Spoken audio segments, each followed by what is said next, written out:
Hello, what's up guys? Napansin ko yung katawan ko na parang lumalaki na yung mga bilbil natin. So, naisipan natin na mag-exercise. Mag-exercise tayo kahit gabing-gabi na.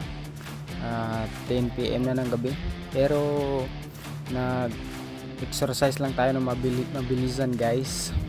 Kasi siyempre kahit busy tayo sa trabaho, pagod tayo galing trabaho, 7 AM to 7 PM yung trabaho natin ngayon.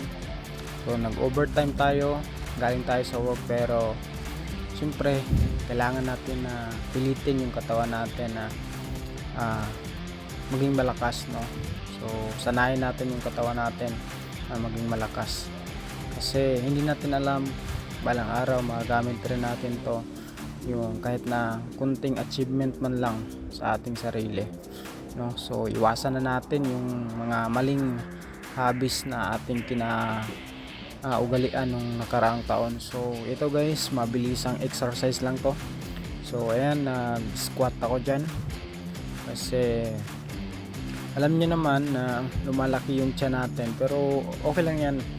Basic exercise lang naman to, at hindi naman ako talagang professional, at tinira ko na nga dyan yung push up para sa chest ko.